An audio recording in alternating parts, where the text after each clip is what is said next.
Boa tarde, meus amigos, boa tarde, minhas amigas. Nós estamos aqui na Sociedade de Estudos Espíritas Francisco de Assis, hoje, dia 4 de maio de 2026. E nesse horário, das 16 e 17h30, nós estudamos essa obra, Dramas da Obsessão, psicografia de Ivone do Amaral Pereira, pelo Espírito de Bezerra de Menezes. Vamos pedir ao Pai que nos abençoe, que nos fortaleça, que nos ampare, ampare os nossos irmãos menos felizes, aqueles nossos irmãos que estão em sofrimento, e que nós possamos prosseguir a nossa caminhada, sempre buscando nossa autorrenovação para continuarmos a nossa caminhada, sempre para o alto, né? Seguindo o exemplo do Mestre Jesus. Que Deus nos abençoe hoje e sempre. Graças a Deus. Bem, nós estamos estudando o capítulo 3. Hoje vamos começar a estudar o parágrafo 3, tá? Eu vou até ler um pedacinho anterior, o parágrafo, final do parágrafo 2. Então, é capítulo 3, vou ler o final do parágrafo 2, que diz assim: está falando sobre as casas espíritas, né? Então, ele fala aqui que somente as casas espíritas, que têm seus recintos sublimes, empreendimentos, né? Que são essas casas espíritas, estão sempre procurando, com os estudos, com pontualidade, assiduidade, cuidado, atenção, com muito amor. Somente essas casas serão registradas no além, como casas beneficentes ou templos de amor e da fraternidade, abalizados para as melindrosas experiências espíritas, porque as demais casas que não seguem, né, esse trabalho sério, disciplinado, organizado e com amor, essas casas, lá no plano espiritual, né, aí diz aqui, elas se desviam, aquelas que se desviam para normas ou práticas extravagantes ou inapropriadas serão no espaço considerados meros clubes, onde se aglomeram aprendizes do espiritismo de lazer. Então, aquela casa que não tem seriedade, não tem responsabilidade no trabalho que desenvolve, essas casas no plano espiritual serão consideradas apenas meros clubes, né? E dos meros clubes do espiritismo, em horas de lazer. Palavras do doutor Bezerra de Menezes. Agora nós vamos para o parágrafo 3, capítulo 3, parágrafo 3. E essa parte que nós estamos estudando aqui é a terceira parte, a conclusão, tá? Estamos na terceira parte do livro, na conclusão, capítulo 3, parágrafo 3. Diz assim, doutor Bezerra de Menezes: ora, convinha a programação por mim estabelecida em torno do caso Leonel e os judeus, que estes últimos, os judeus, iniciassem no próprio ambiente do centro já mencionado o seu aprendizado mais urgente, visto que muitos prejudicados se encontravam eles pelo acervo de 4 séculos de hostilidades. Então, vejam só a seriedade de uma casa espírita. O que é necessário, é necessário ter seriedade, organização. É preciso, dentro da casa espírita, como nós já vimos no livro Ceareiros de Volta, do Valdo Vieira, Estude Viva, do Chico e do Valdo Vieira também, que ele fala sobre o que deve acontecer dentro da casa espírita e como deve acontecer. Fala para evitar assuntos que não tem nada a ver, sabe? Coisas da matéria, distrações, conversas fúteis da casa espírita. Tudo isso deve ser evitado. Por quê? Olha o exemplo aqui. Dentro dessa casa espírita, onde o doutor Bezerra trabalha, ele vai fazer o tratamento espiritual dessa família. Por isso que ele diz aqui, ó, ora convinha a programação por mim estabelecida em torno dessa família aí, Leonel e os judeus, que estes últimos, Leonel é o Azambuja, né? tanto do obsessor como do obsidiado, daqueles que estavam vivendo em guerra há 400 anos, né?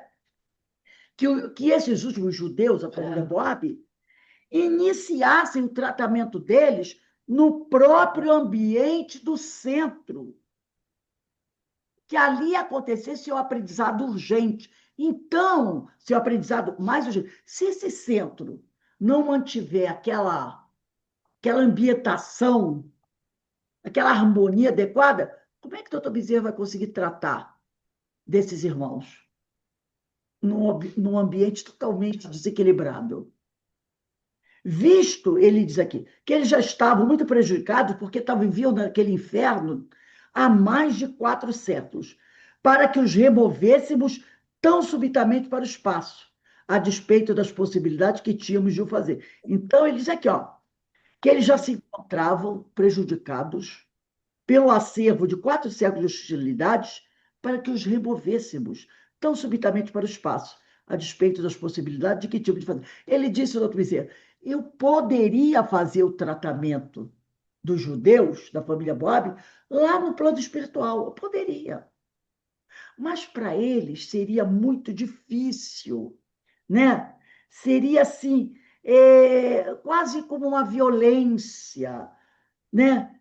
Retirá-los subitamente daqui da Terra, onde eles estavam, para o espaço.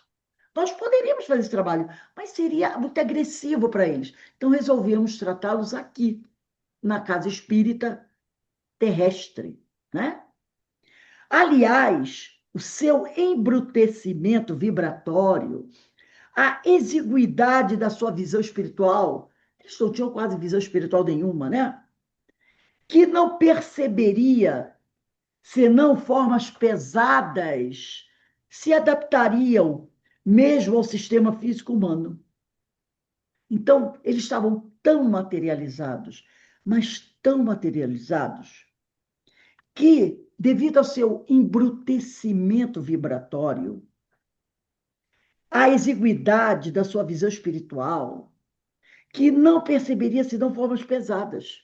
No plano espiritual, eles não iam conseguir perceber os espíritos que estavam à volta dele, tá? Que não perceberia senão formas pesadas, se adaptariam melhor aqui à Terra. Então, de certa forma, né, veja só a situação. Eles estão numa situação tão ruim, tão braba, tão materializados, que, estando aqui entre nós, é mais fácil para eles se adaptarem, perceberem as coisas, né? Porque a energia deles está mais próxima da nossa. Entendeu? É isso que ele está querendo dizer. Então, ele diz aqui, ó, o seu embrutecimento vibratório, a exiguidade da sua visão espiritual, quer dizer, visão espiritual eles não têm quase nenhuma, que não perceberia se não for mais pesadas.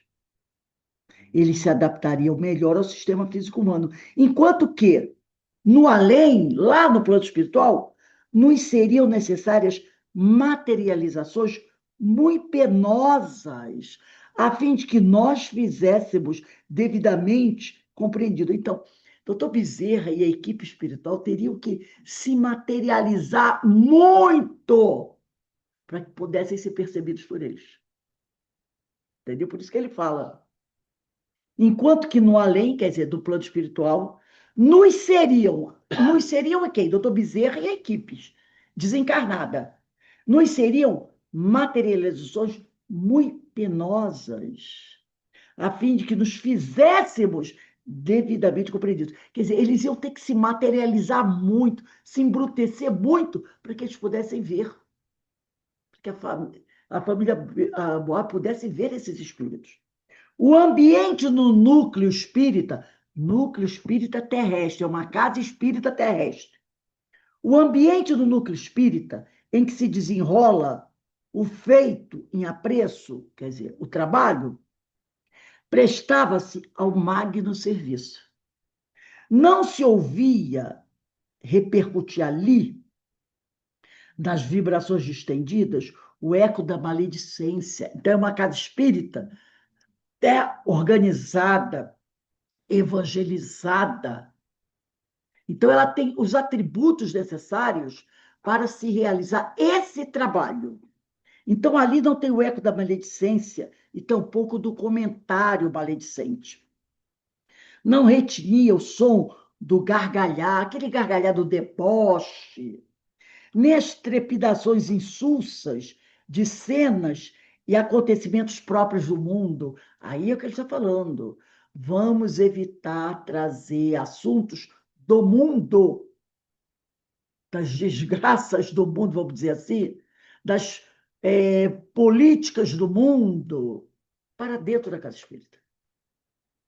Não se retratava em sua atmosfera, da atmosfera da casa espírita, nenhuma outra cena ou nenhuma sequência de palavreado que não fossem a proteção ao sofredor, o consolo ao desencarnado em confusões, a assistência paternal aos desvalidos da fé e da esperança. Quer dizer, palavras de baixo calão, expressões grosseiras, não cabem dentro da casa espírita. Comparação.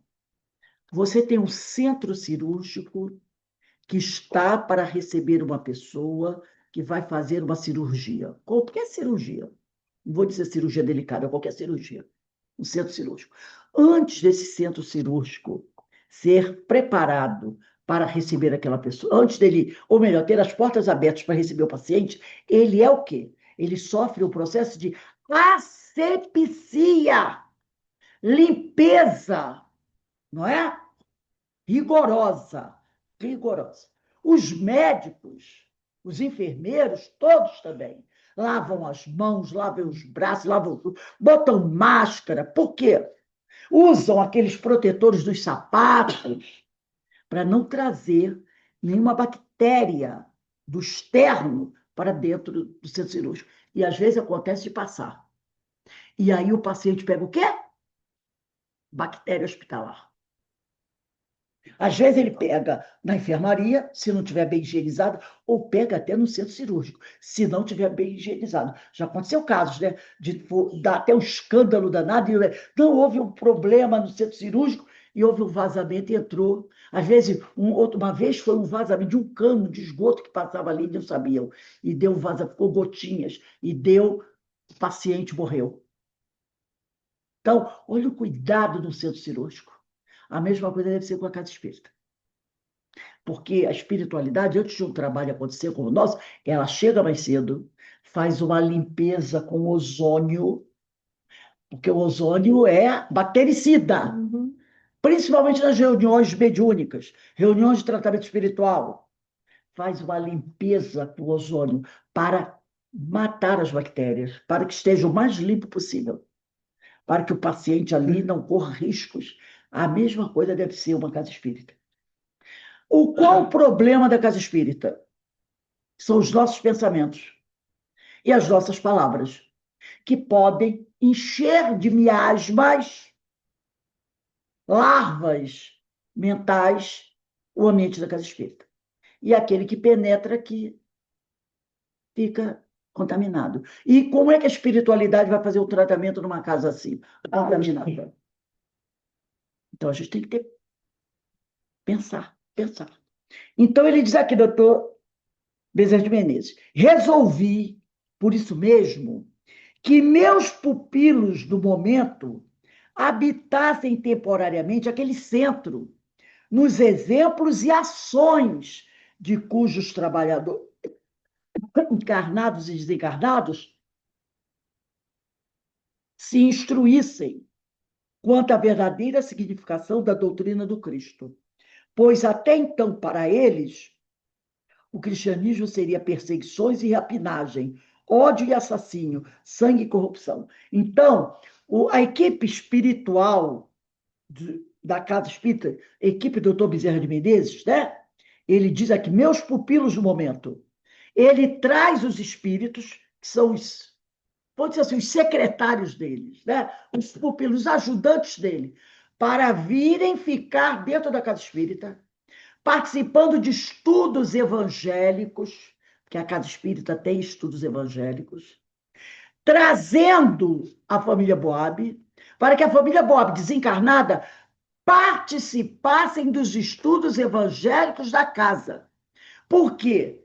A família Boab tem na mente dela a ideia de que cristianismo é sinônimo de rapinagem, perseguições, ódio, assassínio, sangue e corrupção. Para eles, pelo que eles passaram, cristianismo é sinônimo disso. Então, o doutor Bezerra precisava que eles aprendessem que o verdadeiro cristianismo não é isso que eles pensam que é. Entendeu? Então, eles são trazidos para ficarem naquela casa com a equipe espiritual, que, unida à equipe encarnada da casa, vão trabalhar nesses estudos. E eles vão participar desses estudos para serem educados no verdadeiro cristianismo, que é a igreja cristã primitiva.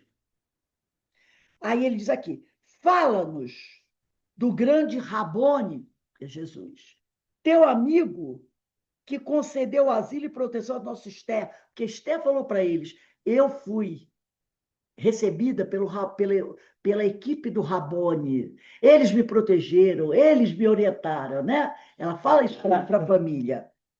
E aí eles dizem: fala-nos então desse Rabone que ajudou vocês. E eles não sabem que o Rabone é Jesus. Porque o nome Jesus para eles está vinculado à igreja. Porque a igreja dizia o quê? Vamos instalar a Inquisição em nome de Jesus. Então, Jesus, para ele, pelo amor de Deus. Então, ela usa o nome Rabone, que era o nome hebreu, né? Rabone. Por isso que ele fala-nos do Rabone e que acolhe perseguidos e desgraçados, como nós, porque ela disse que o Rabone, né, acolheu ela. Solicitava o velho Timóteo ao meu assistente Roberto, passados que foram os transportes de satisfação pela visita de Esther. Sim, falarei dele, meus caros, ou alguém mais abalizado do que eu, porém mais tarde. De início, apreciareis, quem estava falando aqui era o Roberto, auxiliar do Dr. Bezerra, espírito auxiliar do Dr. Bezerra. Aí ele diz aqui: sim, falarei dele, meus caros amigos, ou alguém mais abalizado que eu, porém mais tarde. De início, apreciareis e deduzireis vós mesmos dos seus ensinamentos, através das ações de discípulos seus que, como homens que ainda são, dirigem e movimentam esta associação terrena em cuja sede vos encontrais hospedados. Então, o que eles querem fazer? Eles trouxeram ali a família Boab, não para dar curso, assistir curso agora, mas para ver o que os trabalhadores encarnados e desencarnados daquela casa estão fazendo a serviço do próximo. Entendeu? Eles estão vendo.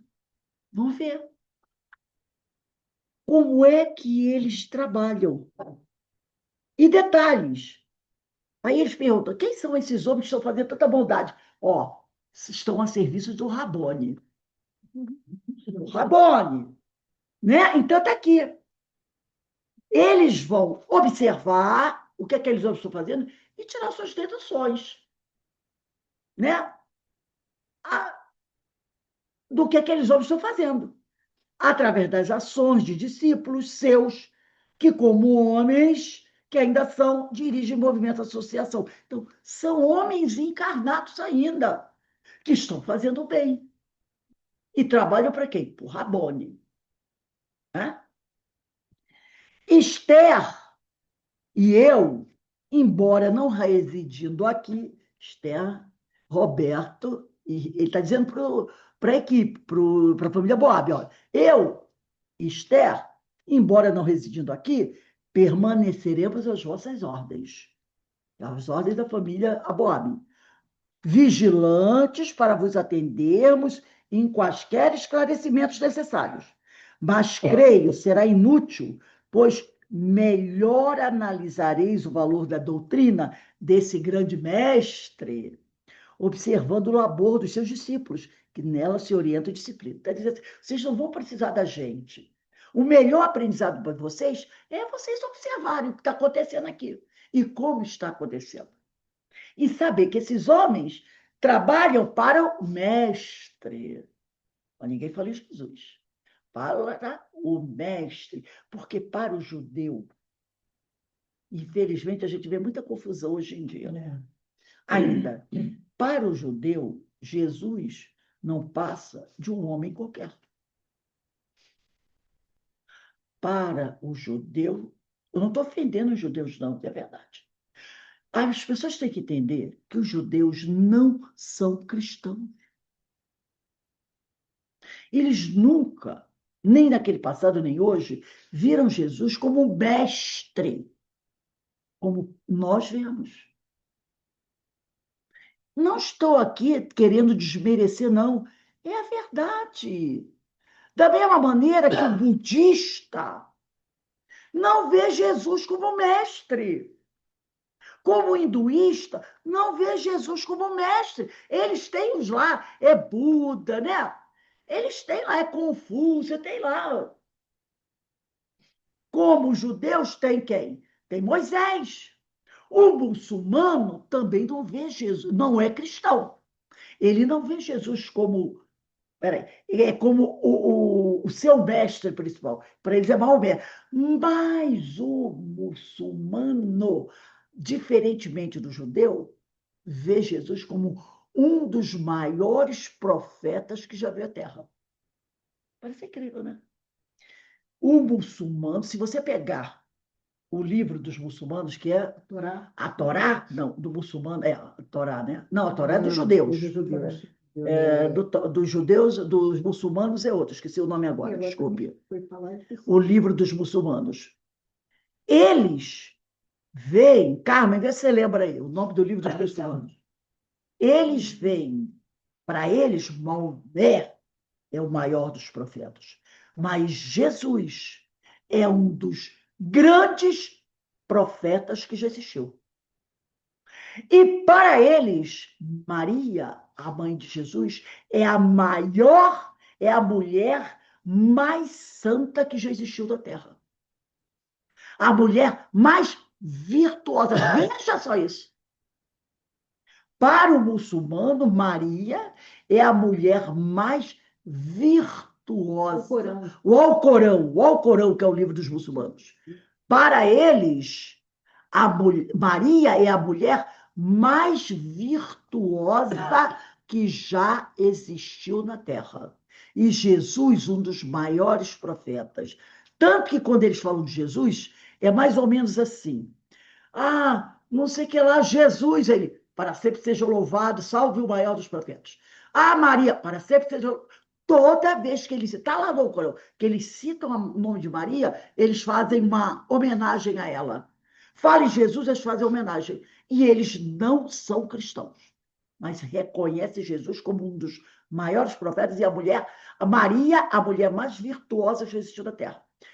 O judeu não, porque ele não reconhece Jesus. Jesus, para o judeu, é um homem comum como outro qualquer. Que não é o Messias, e eles ainda estão esperando o Messias. O Messias. Moisés é um dos profetas que Jesus É um grande legislador, né? Então essa família, como ela foi, mas a gente vai ver depois também tem o outro lado. Como ela foi, durante a Inquisição, torturada por uma instituição católica, que é o Santo Ofício, e barbaramente torturada, o que eles fizeram? Para eles, e tudo aquilo, aqueles homens que de religiosos não tinham nada, diziam que estavam fazendo em nome de Jesus, em nome da igreja, em nome do cristianismo, aquelas maldades todas, o que eles passaram a considerar? Que o cristianismo, Jesus, a igreja, é tudo bandido, que nada presta. É isso que eles têm na cabeça dele. Padre, cristão, Jesus, para eles é tudo bandido. Nada presta, é um bando de corrupto, é um bando de ladrão, é um bando de eles Entendeu? Essa é a visão deles. E que não ajudam ninguém. Eles pensam. Pelo que eles sofreram. Pelo que eles sofreram. O que eles estão querendo fazer? Que eles agora vejam que essa visão, que é a tal da visão reducionista, que você está falando, colocar todo mundo dentro do mesmo balaio, que isso não é verdade. Que, como toda instituição, tem as pessoas boas e tem as pessoas que não são boas. E eles estão querendo mostrar para ele que o verdadeiro cristianismo não era aquilo que eles conheceram. Por isso que eles querem que esses homens fiquem um tempo, esses espíritos, dentro da casa espírita, vendo as pessoas trabalhando, ajudando, em nome do mestre do Rabone. Não falaram Jesus. Porque senão, Jesus é daqueles padres que fizeram. Aí estraga tudo. Então, eles vão tirar as próprias conclusões. Essa é a ideia, né? Então, ele diz aqui: olha, eu e Esther moramos aqui, vamos ajudar vocês. Mas nós não precisamos ajudar muito, vocês não precisam muito da nossa ajuda. Basta que vocês o quê? Observem o que esses homens fazem. Observem, vejam o exemplo deles. Tá? Ele diz aqui: e assim foi que, com efeito, durante 6 meses, habitando aquele centro de fraternidade, olha só, essa família desencarnada, de obsessores terríveis, ficaram 6 meses internados naquela casa espírita. Percebeu como é o trabalho de uma casa espírita séria? Eles ficaram 6 meses internados nessa casa espírita. Aquele centro de fraternidade. O doutor Timóteo, do século XVI, que era o pior dos obsessores, e seus 3 filhos assistiram na casa curas de paralíticos e de obsidiados, realizadas em nome e pelo amor de Jesus Cristo Nazareno, através daquele grupo de médios a quem nós, os do invisível, diz doutor Bezerra, tínhamos o dever de acionar.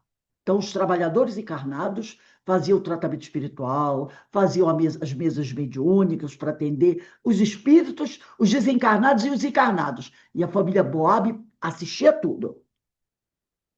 Contemplaram e admiraram a dedicação abnegada, diária, de um serviço de assistência a enfermos do corpo e da alma, sem esmorecimentos, sem queixas nem reclamações, antes sob a irradiação de sã ternura do coração e da sublime alegria daquele que já vislumbra em si mesmo as alvoradas do reino de Deus. Assistiram às doces tarefas da fraternidade se distenderem até o invisível no socorro a obsessores, a suicidas, a corações endurecidos do mal, como a desesperados e tristes que vagueiam pelos planos invisíveis sem forças para a emenda, quer dizer, sem forças para se corrigirem. Viram o órfão socorrido, os encarnados, né? O mendigo acalentado na sua miséria, o presidiário assistido no seu tugúrio, quer dizer, na sua cela, esclarecido da sua ignorância, esperançado no futuro redentor dentro das próprias lágrimas, do opróbrio, quer dizer, da afronta, da vergonha, da degradação, o faminto saciado, o abandonado encaminhado ao trabalho honroso, a decaída retornando ao dever, o ignorante orientado ao caminho do aprendizado compensador. E tudo isso realizado sob critério da doutrina do grande mestre do cristianismo. Visitando, porém, a intimidade do lar de cada um daqueles. Eles não ficaram só dentro do centro, não. Também eram levados às casas dos médiuns, de cada um dos médiuns dali. Então, a equipe espiritual levava eles na casa de cada um dos médiuns, todos encarnados, como nós. Então, eles eram visitados nas casas. Visitando, porém, a intimidade do lar de cada um daqueles médios que contribuíam para a melhoria da sua própria situação. Constataram que suas vidas, as vidas dos médios, trabalhadores da casa espírita, eram consagradas ao honesto cumprimento dos deveres sociais e profissionais. Olha só, honesto cumprimento dos deveres sociais e profissionais. Então, ele está dizendo aqui que o médium aqui não podia ir a uma festa, podia. Aqui, ó. Ele diz aqui, consagradas ao honesto cumprimento dos deveres sociais. O que são deveres sociais? São as festas de aniversário, casamento, que você vai, entendeu? Que você vai. Então, eles viam eles irem a festas, a um cinema, a um teatro, que ninguém diz que não pode. Participar de reuniões na casa dos amigos, mas tudo dentro de quê? De uma moralidade. E a praia, viajar, tudo isso eles viram. E também, como eles aqui, né? E os profissionais visitaram cada um deles nos trabalhos deles, onde eles ganham o pão de cada dia, dedicados ao bem e ao respeito ao próximo, em qualquer setor. E ainda que se sofriam, oravam. Se os médios sofriam, eles oravam e se resignavam, certo, de melhor futuro. E se eram ofendidos por inimigos gratuitos, poderiam sofrer e chorar em silêncio, mas sem blasfêmias, nem revides vingadores. Porque o perdão era tão fácil e espontâneo naqueles corações como o sorriso nas faces das crianças. Nenhuma palavra insultuosa ao próximo jamais ouviram da boca de um daqueles médios. Nunca ouviram aqueles médios falando palavrões, insultando os outros. Nenhuma delação ou intriga, nenhuma apropriação indébita, nenhum perjúrio, nem a maledicência, nem o abuso. E o vitupério é afronta, insulto. E tudo isso eles também analisaram, a família Boab. E compreenderam que era a verdadeira educação fornecida por aquela doutrina cristã. Então, aquelas pessoas eram educadas pela doutrina cristã, que eles haviam conhecido falseada no século XVI. Então, eles estavam vendo que aquela doutrina, aquele catolicismo, aquele cristianismo que eles aprenderam, viram, conheceram no século XVI, era uma coisa adulterada por aqueles homens falsos religiosos. Que o verdadeiro cristianismo era esse que eles estavam vendo. Né? Mas que agora se surpreendiam de vê-la praticada em espírito e verdade, a doutrina de Jesus. Em nome do grande Rabone, seu fundador, cujo nome descobriram através dos ensinamentos desses seus discípulos, era Jesus Nazareno. Aquele Jesus que os inquisidores falavam. Então eles perceberam, opa, então peraí, então, o Jesus que os inquisidores falaram não é o verdadeiro Jesus. O verdadeiro Jesus é esse aqui. Aquele é uma deturpação. Agora eles entenderam que o que aqueles homens pregavam lá, no século XVI, era uma deturpação do verdadeiro mestre, era uma deturpação do Evangelho de Jesus. E que o verdadeiro Evangelho de Jesus era esse que eles conheceram naquela casa espírita através do comportamento daqueles trabalhadores daquela casa, que eram homens evangelizados na doutrina cristã, no cristianismo, no Evangelho de Jesus. Entenderam? Então, gente, vamos parar aqui. 7º parágrafo é o próximo, que diz: sim, Jesus ben José de Nazaré, que é o nome de Jesus, né, em hebraico. Então, parágrafo 7, dia 11/5. 11/5 de 26. Sim, segunda-feira, a gente vem de manhã, não tem problema. Então, a gente estará aqui. Então, gente, isso também nos lembra uma coisa. Na atualidade que vivemos, estamos vendo muito por aí, muita gente pregando um cristianismo que é mais ou menos assemelhado com esse cristianismo do século XVI.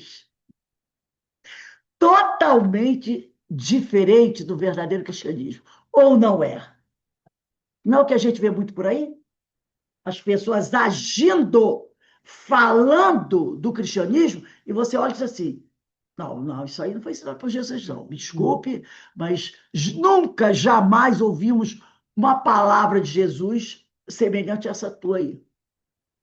Pessoas que se dizem cristãs ameaçando a vida do outro, caluniando o outro com inúmeras fake news, falando em verdades horrorosas. O que a gente está percebendo? Que estão deturpando o ensino de Jesus, como aqueles inquisidores fizeram. E, infelizmente, algumas pessoas que desconhecem o verdadeiro evangelho de Jesus acreditam neles, porque eles também falam aos interesses dessas pessoas. Aí a pessoa, mas aí eu lembro daquele amigo espiritual, foi uma história, né? Assim, quando eu queria imaginar esse homem que está deturpando o evangelho, falando essas coisas horríveis, dizendo que é de Jesus, se de repente olhasse para o lado e Jesus estivesse em pé olhando para ele. Entendeu? Você tem certeza que eu falei isso?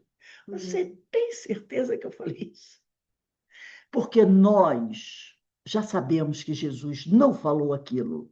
E aqueles que estão fazendo isso também sabem que Jesus não falou aquilo. Também sabem. Porque são homens muito inteligentes e que têm um conhecimento do Evangelho. Mas o que Jesus falou verdadeiramente não atende os interesses deles. Então, eles vão buscar deturpar. E algumas pessoas que também não querem raciocinar, querem ter seus desejos atendidos, assim, mas é conveniente acreditar nisso aqui. Agora, quem conhece o mestre, ou como diz Emmanuel, né, quem tem 5 minutos de evangelho, não pode alegar mais ignorância, já sabe que aquelas palavras jamais sairiam da boca de Jesus. Aí é o que nós estudamos hoje no Livros Espíritos, né? Quem já tem um pouco de conhecimento será mais responsável pelas suas próprias atitudes. Então, a gente tem que ficar bem de ouvidos e olhos abertos. Não podemos aceitar isso como verdadeiro. Mas o companheiro tem o livre-arbítrio dele, como nós temos o nosso. Então, nós sabemos o, o que Jesus ensinou. E se vamos abraçar o que Jesus não ensinou, por conveniência, vamos ter problemas, é claro. Vamos ter que. Seremos responsabilizados por isso. Não é verdade? Então, meus irmãos, vamos encerrando agora o nosso estudo. Nossa irmã Ana Paula já chegou a casa, né? Estamos encerrando aqui o estudo da obra Dramas da Obsessão, de Ivone do Amaral Pereira, pelo Espírito Bezerra de Menezes, agradecendo muito a Deus pelas bênçãos que recebemos. Vamos dar uma paradinha aqui, tá? Para converter. Assim que terminar a conversão, a gente retorna para a nossa palestra pública, que vai ser realizada pela nossa companheira Ana Paula Souza, né? E o tema da nossa palestra pública será Diante da Terra, o livro mais perto de Francisco Cândido Xavier. Um beijo no coração de todos. Daqui a pouco a gente está de volta, tá bom, meus irmãos?